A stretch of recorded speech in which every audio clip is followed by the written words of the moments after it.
Shalom, queridos. Nós estamos no esconderijo do Altíssimo e na sombra do Onipotente Deus nós descansamos. Dizemos que Ele é o nosso refúgio, a nossa fortaleza, nosso Deus em quem confiamos. Ele nos livra do laço do passarinheiro e da peste perniciosa. Ele nos cobre com as suas penas e debaixo das suas asas nós estamos seguros. Sua verdade é escudo e broquel, nós não tememos os terrores da noite, nem a seta que voa de dia, nem a peste que ande na escuridão, nem mortandade que assole a meio-dia.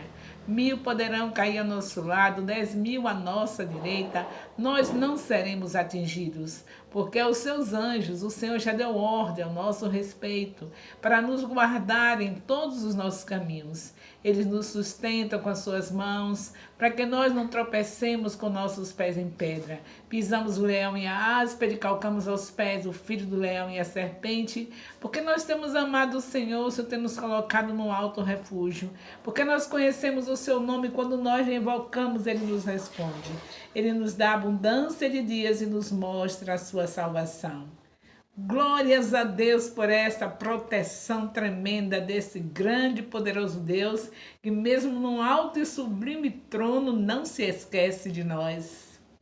Diz a sua palavra em Isaías 49:15, que pode até uma mãe esquecer do filho que gerou no seu ventre, mas Ele não se esquece de nós.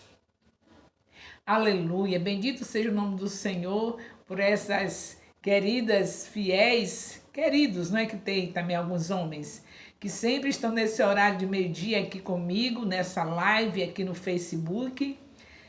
Eu louvo também o Senhor porque essa mesma live está sendo gravada para o YouTube e lá para as 17 horas você já tem esse vídeo lá no YouTube, para vocês tornarem, ver e rever, enviar para as pessoas, que você sabe, tem muita gente que ainda nem sabe que existe esse momento aqui com a apóstola Rai Nascimento.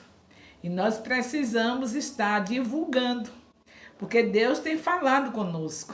Nós temos aprendido a caminhar mais pertinho de Deus, porque estamos meditando na sua palavra.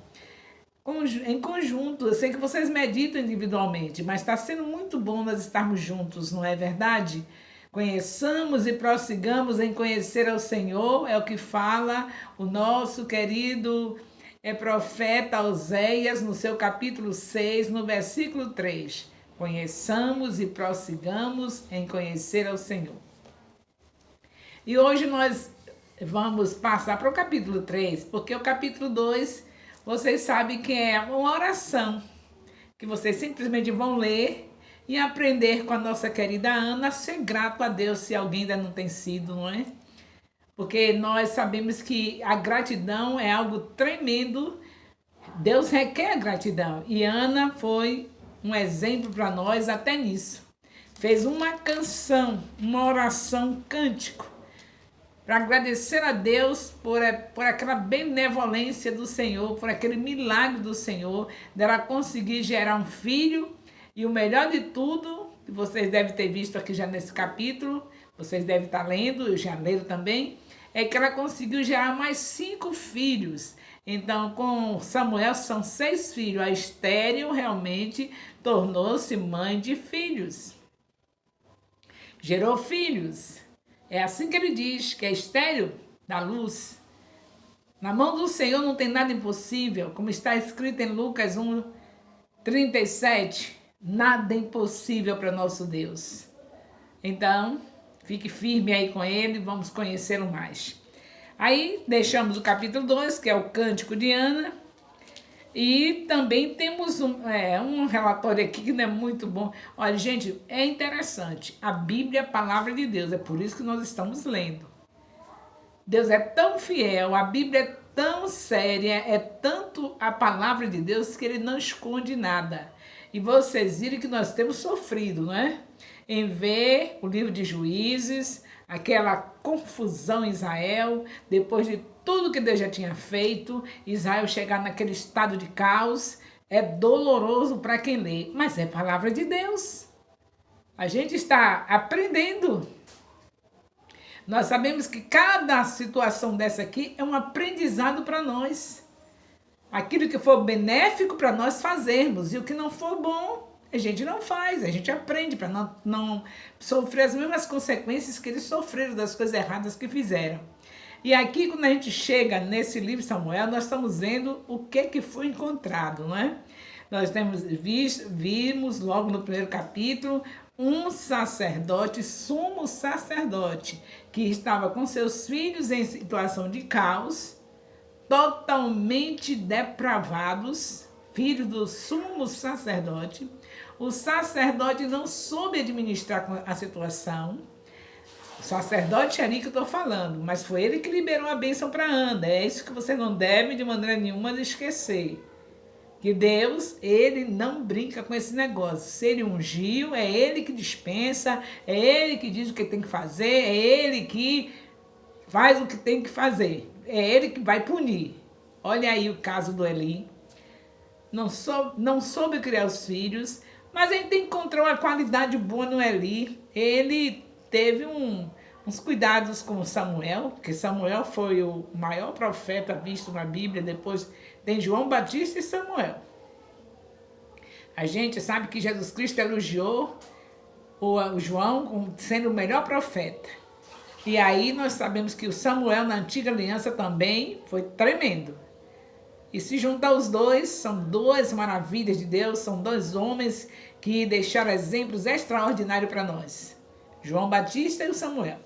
Mas aqui, na antiga aliança, esse é o segundo profeta, porque Moisés foi um profeta também. Então, aqui na segunda aliança, na primeira, aliás, nós estamos na primeira aliança, segunda é depois da vinda de Cristo, é o Novo Testamento. Então, nós estamos aqui na primeira aliança e esse é o segundo profeta da primeira aliança, o Samuel. E nós vemos que Deus caprichou nesses profetas, porque Moisés é um exemplo citado por Jesus em todo o Novo Testamento, citado por Jesus Cristo, o nome de Moisés. O Samuel nem se fala. Então, graças a Deus, no meio de tudo de ruim que a gente vê o povo de Israel fazer, nós estamos vendo o amor incondicional de Deus, de ter profetas do nível de Moisés e do nível de Samuel. E aí, como eu disse a vocês, esse capítulo 12 fala do Cântico de Ana, mas a partir do versículo 12, fala dessa coisa terrível dos filhos de Eli, que vocês também já devem ter lido. E no capítulo, do versículo 12 até o versículo 17 do segundo capítulo, fala das coisas terríveis do filho de Eli. E do versículo 18 até o versículo 26 fala do ministério de Samuel. Samuel, realmente, glória a Deus, é algo que Israel estava precisando. Ele ouve Deus, Samuel. Aqui vamos para o capítulo 3. Eu creio que vocês são bem entendedores desse assunto, que eu acho que é um livro querido, é o primeiro de Samuel. A Bíblia toda é querida, é bem-vinda porque é palavra de Deus. Mas tem livros que a gente fica assim, tão apaixonado, né? Não é o caso do livro de Juízes. De Juízes, quase que a gente, se não fosse palavra de Deus, a gente não lia. Não é verdade? Só lê porque sabe que é palavra de Deus. Mas foi caótico, foi desastroso o que aconteceu durante o período de 40 anos de Juízes. 40 anos o quê? 400 anos de... Meu Deus, que coisa. 40 anos era cada um deles. Então, 400 anos de sofrimento, de apostasia, de tudo que não prestava acontecendo em Israel. Agora vamos ver, a partir de agora, com o nosso querido profeta Samuel. Então, já sabemos que Ana teve esse filho, entregou ao Senhor. Esse filho está agora junto, né, em Siló, morando lá em Siló, tabernáculo com o sacerdote ali, mesmo tudo errado, mas Deus foi que escolheu, ninguém pode se meter. Mas graças a Deus com Samuel ele cuidou direitinho. Samuel teve uma boa educação, a mãe ia também, claro, a mãe ia ver, toda vez que ia subir a Siló, Ana ia ver o seu filho. Então ele não podia nem facilitar, porque a mãe estava que nem uma leoa lá presente, sempre indo ver o filho. Entregou ao Senhor, mas não é daquele jeito que a gente entrega ao Senhor e não vai mais ver, não quer mais saber de nada. Não, ela entregou ao Senhor, mas ela dava assistência ao seu filho. Levava as roupas, aquelas coisas de mãe. E o carinho. Todo período que ela ia a Siló, ela ia com essa intenção de cultuar a Deus e também ver o seu filho. E Samuel, graças a Deus, não teve mau exemplo para olhar do Eli, não. Ele já estava com os filhos derrotados, com a fama derrotada, mas naquele dia a dia de Samuel com Eli, ele já estava quase cego, já velho mesmo, esperando só a hora que Deus completasse os dias dele. Então já não deu tanto trabalho não. O trabalho que ele deu foi no tempo dele de novo, que deu um mau exemplo para os filhos chegar àquela situação. Eu quero dizer para vocês, eu estou no capítulo 2, já comentando sobre o capítulo 2 do primeiro livro de Samuel, comentando sobre o ministério de Samuel, que aqui ele já tem revelação de Deus. O nome Samuel é ouvindo Deus. Ouvido de Deus. Ouvindo Deus. Então é um nome que cai bem, porque realmente ele ainda criança, devia ter seus 12 anos, já estava realmente ouvindo a voz de Deus, literalmente. E é muito lindo a história. Mas vamos dar aqui uma paradinha para tirar uma lição aqui da situação de Eli e seus filhos. Samuel, ainda criança, ouve Deus e tem uma profecia para Eli, mas ele não foi logo se atrevendo. Veja o que é um homem de Deus. Ele recebeu o recado de Deus, mas ele não chegou, porque às vezes a pessoa quer se exibir, não é? Porque sabe que agora é profeta, corre logo para dizer o que foi que Deus falou. É assim que a gente faz. Eu mesma já fiz muito isso. Ela recebeu o recado de Deus, não queria nem saber se já estava na hora de entregar, já ia entregando e dava problemas. Mas Samuel todo equilibrado. Realmente, uma mãe que ora, uma mãe que entrega um filho para Deus, tem bons resultados. Ele não diz nada, mas ele pergunta. Aí agora chegou o momento dele falar de tudo quanto Deus tinha dito em relação ao ministério dele. Deus disse que ia fazer algo em Israel que ia tinir o coração, que todos iam ficar transtornados de ver o que Deus ia fazer com Eli e a sua raça. Não ia ter mais ministério de sacerdote na família dele, ia ser um arraso total, porque Deus tinha prevenido antes. Tinha falado com ele, ele não deu atenção, continuou deixando os filhos fazendo as mesmas coisas que faziam. Não puniu os filhos. Falava, mas não punia. E Deus queria que ele tomasse uma atitude, que ele punisse. Agora eu quero tirar uma lição aqui. Punir como? Por que ele não punia? Porque ele não tinha moral, não é verdade? Mas era muita falta de inteligência, porque mesmo se o pai não tem moral, está mesmo desclassificado diante dos filhos pelo procedimento, ele tem que pedir perdão a Deus, dizer aos filhos, olha, eu pequei nisso, errei nisso, já coloquei essa situação diante do meu Deus, errei na sua criação, não criei vocês como deveria criar, mas já coloquei diante de Deus e a partir de agora, aguente firme porque eu irei agir como pai. Eu irei agir do jeito que eu deveria ter agido desde o princípio e mandar ver. Botar disciplina, não. Ele sabia que não tinha moral mesmo. Em vez de tomar atitude, de se render diante de Deus, pedir perdão e enfrentar, é a mesma coisa que você vai expulsar Satanás. Você está no pecado, sabe que Satanás vai lhe envergonhar. O que é que você vai fazer? Pedir perdão a Deus. E aí vai e manda o bicho embora. Porque nós estamos aqui para isso. Para termos o perdão de Deus, que nenhum de nós somos perfeitos. Mas só que nós estamos aqui para, em nome de Jesus Cristo, confessar os nossos pecados e mandar os demônios embora. É a mesma coisa que eu vi ali. Ele foi um pai errado, foi, mas ele tinha que ficar calado. Agora que Deus tinha falado com ele para ele punir os filhos, para ele cuidar dos filhos, Deus, o Senhor sabe que eu errei. A minha vida também é de glutonaria. Você olha como estou obeso desse jeito. Glutão. Não era doente, não estava com problema hormonal, era porque era glutão mesmo. Glutão, só queria comer. Os filhos aprenderam a não valorizar o templo do Espírito Santo. Então pedia perdão a Deus e ia cuidar agora de disciplinar os filhos. Não, ficou lá quieto, passivo. Aí Deus vem, já tinha avisado antes, agora vem e avisa para Samuel. Pode dizer para ele que acabou. Não tem mais sacerdócio dos descendentes dele, acabou. E aqui uma lição para nós. Bem, ele não tinha a condição de fazer, estava se sentindo envergonhado.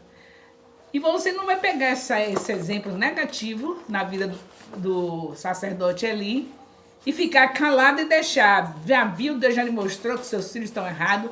Aí você vai ficar calado, eu não tenho mesmo moral, né? Fui eu que não criei direito. Não, você vai para seus filhos, pede perdão pelo tempo que você não cumpriu princípios diante dele, não tinha nem coragem de falar, de educar, porque não cumpria os princípios, não era obediente a Deus, e seus filhos viam isso. Pede perdão e agora age. Não vai agir da maneira errada. Bom, eu vou agora acabar com essa confusão na vida dos meus filhos, e vai logo entrando e dando direções, querendo se exibir sem se humilhar primeiro. Você tem que se humilhar primeiro, reconhecer que errou diante dos seus filhos, para depois então você agir corretamente da maneira que Deus tem ensinado. Porque pai também erra, mãe também erra, nós erramos. E o nosso problema é esse, se a gente faz isso, agora Deus falou comigo e agora a gente vai fazer de qualquer jeito. Agora vou resolver essa questão, vou agora disciplinar, vou fazer isso. Vai criar um problema que você vai ter muito que chorar e muito que se humilhar diante de Deus para vir um conserto dessa situação. Porque não se coloca nada de bom em cima de carniça. A gente tem uma coisa, digamos, você tem uma fruta saudável, você vai botar em cima de uma que está deteriorada? Tá saudável a fruta, aí você vai, pega, bota em cima da outra, vai acontecer o quê? Vai apodrecer aquela que estava saudável. Então você está vendo que a sua situação não foi legal diante de seus filhos, que você errou diante deles, agora ele está fazendo coisas erradas e você passa por cima de tudo, aquela coisa que está lá cheirando mal, que foi a educação errada que você deu. Está cheirando mal, mas você acha que está abafando simplesmente porque tem o título de mãe ou tem o título de pai. Aí você vai, coloca em cima daquela situação que está cheirando mal, que foi sua maneira, seu comportamento, a maneira como você se conduziu com seus filhos, e agora vai corrigi-lo sem ter primeiro confessado a Deus seu erro na sua educação. E depois, então, é que você vai dizer aos seus filhos que já confessou a Deus que errou. E aí você diz aonde você errou e depois, ó, manda ver. Vai dar um resultado tremendo. Você nem sabe o que é que Deus vai fazer na vida desses filhos. O problema todo das revoltas dos filhos, quando cresce, mas meu Deus, eu não quero esses filhos, é por causa disso. A gente, a princípio, muitas vezes, não está sabendo realmente como fazer. Aí, às vezes, nem é proposital, não é porque foi displicência. Não tinha entendido ainda tudo quanto Deus tem ensinado, ainda está naquele processo de aprendizado. Ninguém toma curso de pai, ninguém toma curso de mãe, quando casa, não tem curso para isso. Só tem que você estar dependente do Espírito Santo. Aí você não ficou naquela dependência para ver que falhou também. Não ficou na dependência para receber a coragem do Espírito Santo para se humilhar, não ficou na dependência para chegar diante de Deus e pedir perdão, aí não ficou na dependência do Espírito, vai se atrever a querer consertar um erro com outro erro. Não pode, não é assim. Não se conserta erro com outro erro. Tem que consertar o erro que foi feito, tem que se humilhar, consertar erro se humilhando, pedindo perdão, porque pecado confessado não tem validade. Então, você conserta desse jeito, se humilhando e abandonando o erro também, é claro. Porque quem se humilha, quem pede perdão e deixa o pecado, alcança a misericórdia. Então, você se comportava mal, seus filhos chegaram agora a ter essa atitude, fazendo coisas que estão, assim como os filhos de Eli, eu estou no capítulo 2 do primeiro livro de Samuel, hein? Aqui, como no caso dos filhos de Eli, estavam mexendo com as comidas que eram sacrificadas ao Senhor, mexendo com as mulheres que chegavam para fazer os sacrifícios, tendo relação com as mulheres, tanto fazia elas como eles, tudo uma coisa só, né? Porque se elas também se submetiam a isso, que também estava tudo... Você sabe que essa era a fase da vergonha total de Israel. Então não dá para se admirar dos filhos de ali acharem mulheres que se diziam filhas do Deus de Israel, se submetendo a terem uma intimidade com eles. Porque estava tudo no caos. É por isso que é bom a gente estudar de Gênesis a Apocalipse. Se a gente não tivesse estudado, a gente não ia saber por que estava se encontrando mulher nesse nível que ia adorar em Siló. Siló é o lugar de adoração, tabernáculo. E pessoas indo lá adorar e se submetendo ao filhinho do sacerdote, porque estava tudo mal. Estava um verdadeiro caos em Israel. Então agora já deu para você entender? Você que está me acompanhando desde Gênesis até aqui, já deu para entender, né? O que você viu no livro de Juízes já deu para entender. Por que os filhos de Eli encontrou mulheres que se submetiam a fazer tal obra maligna, né? Fazendo o quê? O que elas aprenderam com os outros deuses, eles não expulsaram os inimigos de Israel, aqueles que se prostituíam, fazendo culto a deuses com prostituição. Os deuses deles eram um verdadeiro orgia, eles faziam as piores imoralidades sexuais no culto aos deuses dele. Então, para essas mulheres de Israel, israelitas, que não estavam firmadas em Deus, que você sabe que não estava, que foi um tempo terrível, esse tempo de Juízes, que ainda está aqui sobre o efeito desse tempo, por isso que ela se submetia. E agora, o sacerdote ali, em vez de pedir perdão a Deus e mandar ver, acabar com essa porcaria, com essa nojeira na vida dos filhos dele, o sumo sacerdote, não se humilhou. Aí Deus está aqui avisando nesse capítulo 2, falando, se revela a Samuel, vem falar com Samuel, uma criança. Veja o que significa criar um menino, alguém com ensinamentos sérios de Deus. Olha o que essa mãe Ana não fazia de oração por esse filho. E esse acompanhamento que ela dava todas as vezes que ia em Siló, com carinho, com presentes, com amor. E esse menino conseguiu, logo criança, já está ouvindo Deus. Mas pode ficar sabendo que é por conta do ambiente que foi criado. Aonde foi? No tabernáculo e acompanhado pela sua mãe. Ela não abandonou lá, ela entregou a Deus, mas ela fazia o papel dela de mãe. E o sacerdote ali, que já estava velho, já quase que não enxergando nada, estava sendo beneficiado por esse prêmio, que era este menino que foi entregue a Deus. Ele cuidava de todo o tabernáculo e Eli já não tinha mais tempo para cometer as coisas que ele já tinha cometido, tá? Estava lá, sem saber o que fazer da vida. O pecado pegou ele. Obeso, não é? Porque o que fez foi comer muito. Se os filhos ficaram nessa situação, porque era só que ele sabia comer na vida. Então, tá ali acabado lá, obeso. Com certeza não deu para ele fazer as aprontações que tinha feito antes, porque para esses filhos estar daquele jeito, é a casa do papai. Que não se humilhou, porque não tem nenhum bom, nem eu, nem você, não tem papai bom, nem mamãe bom, o bom é Deus.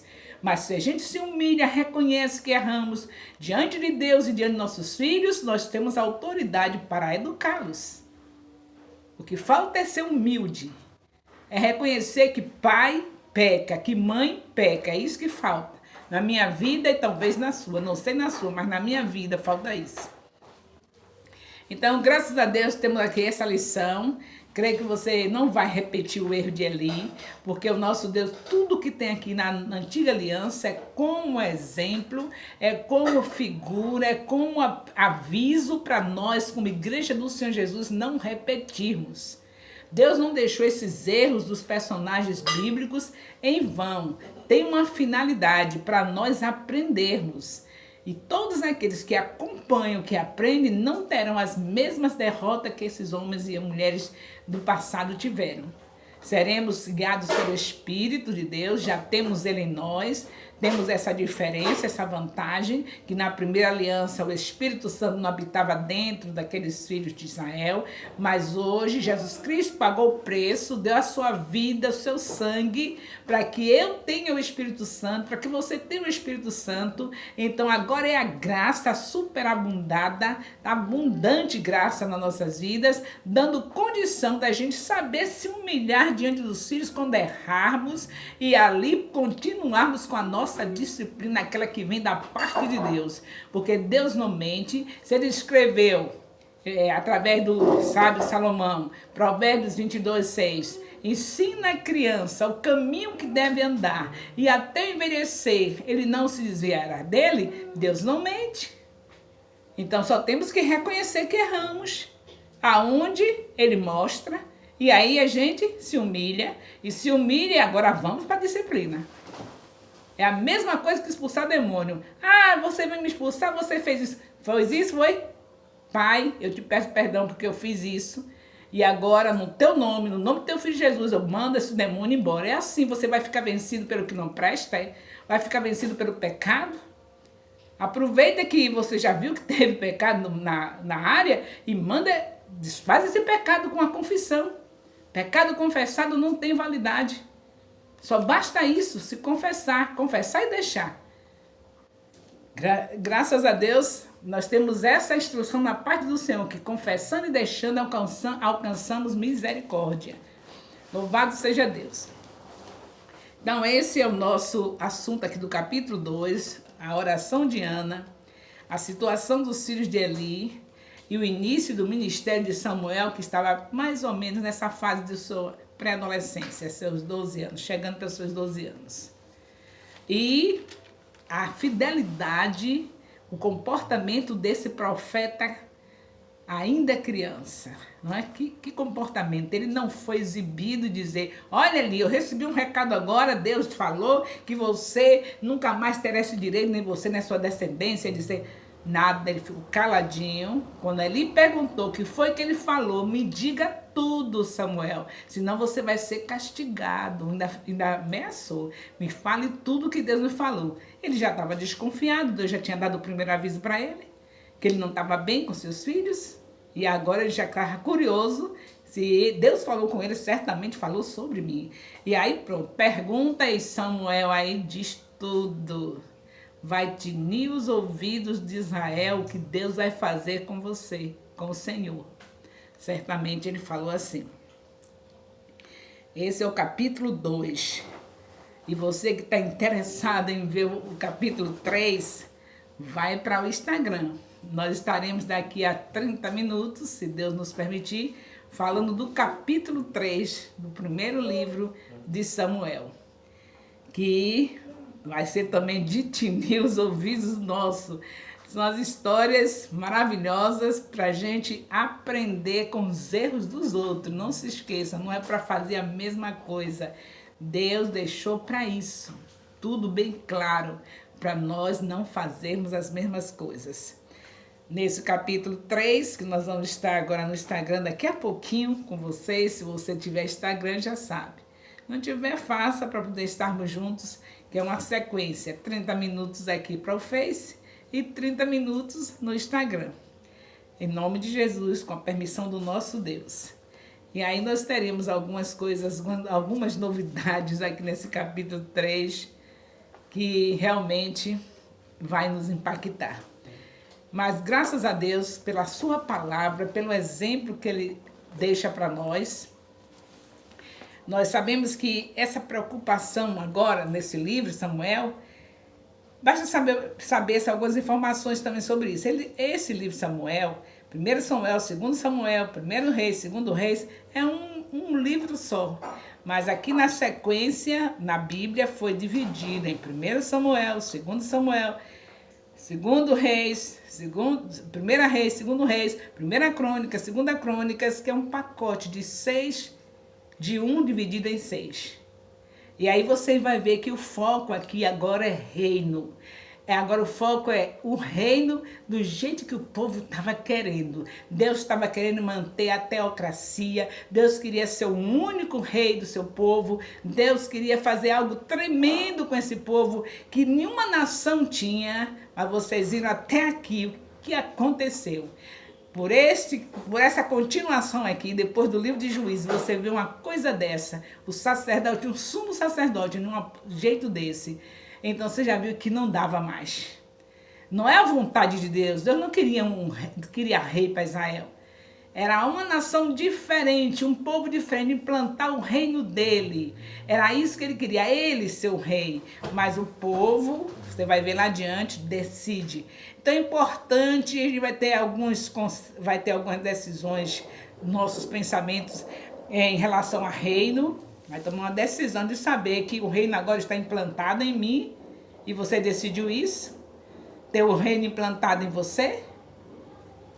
É porque agora não é mais do jeito que estava na primeira aliança.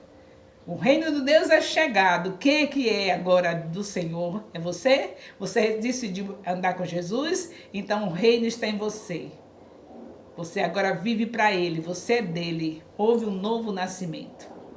O resultado do novo nascimento é um reino implantado em nós, o reino de Deus implantado em nós. Então eu louvo ao Senhor porque aqui nós vamos ter muitas lições. Vai ser menos agressivo do que o livro de Juízes, tenho certeza disso. O livro de Juízes foi terrível. Se não fosse do livro de Deus, a gente parava no meio do caminho, não era? Mas graças a Deus, aqui vai ser menos agressivo. A gente já vai entender o que é que Deus, já está entendendo o que é que Deus quer mesmo, né? Que Ele quer, sempre quis, é ter uma nação que tivesse só para Ele, diferente. E vamos entender que a vontade do povo, Deus concede. Você não se engane, não. Se você deseja o que não presta, Deus permite. E você vai sofrer as consequências. O povo desejou um rei. Deus permitiu. Logo, logo vamos chegar lá. Amanhã, provavelmente, já estamos chegando nesse assunto. E Deus permitiu. Então, veja o que é que você está querendo. Que decisões você está tomando. Você quer o reino de Deus? Está implantado em você. Não vai ser do jeito da primeira aliança. Não vem um rei, não vamos pedir um rei, nem um presidente, não vamos pedir nada. Nós teremos sempre esse reino implantado em nós. Não será de jeito nenhum do jeito que o povo, eles pediram, mas Deus permitiu, mas permissão é uma coisa e vontade de Deus é outra. E hoje nós sabemos que prevalece a vontade dele. Ele mandou o seu filho para implantar o reino dentro de mim, dentro de você. Nós estamos encerrando, dizendo para vocês que no Instagram nós teremos mais, né? E você faça o seu Instagram para nós estarmos sempre na sequência. 30 minutos aqui no Face, 30 minutos no Instagram. Continuando o assunto, mas o melhor de tudo é saber que se você não tem Instagram nem tem Face, você tem os vídeos do mesmo assunto no YouTube. Nesse exato momento está sendo feito um vídeo para você estar tranquila no YouTube, ouvindo e enviando para as pessoas que você sabe que precisam dessa palavra. E aqueles que você pode estimular a fazer o Face e fazer o Instagram, estimule, porque nós sabemos que Deus tem grandes coisas para fazer conosco, fazendo-nos conhecê-lo mais. Conheçamos e prossigamos em conhecer ao Senhor. Essa é a proposta dessa nossa caminhada juntos. Deus abençoe a todos. Amo vocês. Beijo no coração.